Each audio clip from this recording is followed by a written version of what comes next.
This show might be called Across Australia, but it's impossible to ignore that the US election has kicked into gear. Donald Trump has started to target his opponents in typical Trump style, holding no punches. Biden has now formed an unholy alliance with the most extreme and dangerous elements of the radical left. You know that, with Crazy Bernie and everyone. And by the way, you know who's further left than Crazy Bernie? Kamala. Kamala. Kamala. Well, joining me now to talk all things American politics is US commentator Christopher Stear. Christopher, now you're a former US Marine. The president has been accused of disrespecting the military with his comments about suckers and losers and so forth. What did you make of that? Well, it was completely fake news, Peter. It was fake because it was used to cover up the job numbers in the US. People are talking about that instead of the job numbers that were released, where 1.4 million Americans went back to work in the last month. So that's the 5th straight month of over 1 million new jobs. This was a great diversion.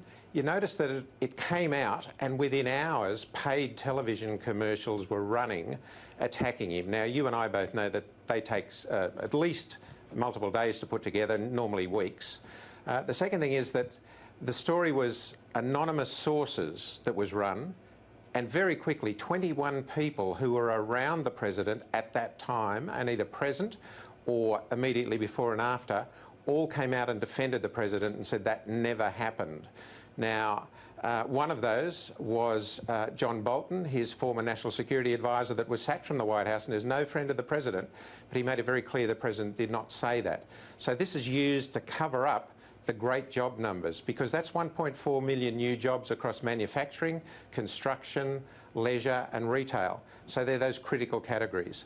I've spoken to friends of mine in the military over there and they can't stop laughing about it. Trump is loved by the military. He may not be by the generals because he's bringing people back from wars rather than sending them over to start new ones or increase the troop numbers in the present conflicts. He's bringing people home, and you don't think the troops and their families love that idea? And the fact that he's also regenerated the military over there since he's been in after Obama's debacle makes him even more popular with the troops. So it's rubbish that he's not popular. Christopher, Trump continues to lash China. What's the strategy behind that? Well, it's his core base, those manufacturing workers and manufacturing industries, because the president's brought back over 1 million manufacturing jobs, and rightly, he stands up to China. While Australia relies on China enormously, so does the US, but the US is a much larger economy. The Chinese problem, of course, is not just with trade.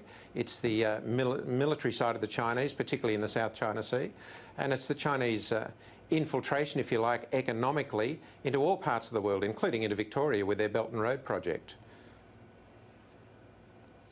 All right.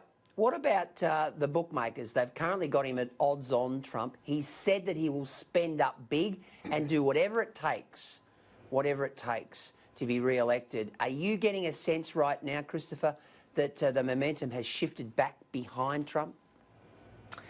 Yes, I am getting that, Peter. I'm getting it from a lot of people over there. The two biggest issues of concern to Americans, according to the majority of the polling, is law and order and the economy. Well, the left are the ones running the ANTIFA demonstrations, funding them, tearing cities across America apart. So that's playing into the president's hands. And the economy, well, he's already built it once to record levels. And when we see these unemployment figures come out, he's doing it again.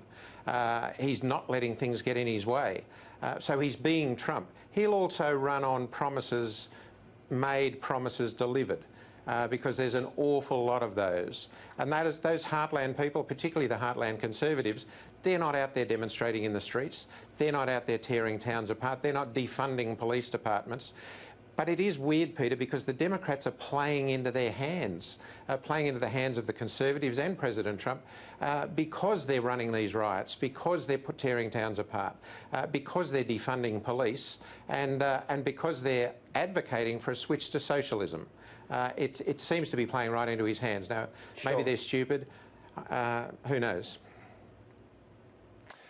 Christopher, while we're talking about the US president, there's some breaking news coming to hand. President Trump has just been nominated for a 2021 Nobel Peace Prize. President Trump was nominated for his work brokering the peace deal between the United Arab Emirates and Israel. Well, there you go. That'll be interesting. Bring it on. He'll take that one, I'd say. He'll take that one for sure, won't he, Christopher? Thanks for joining us tonight. Much appreciated. All the best, Peter.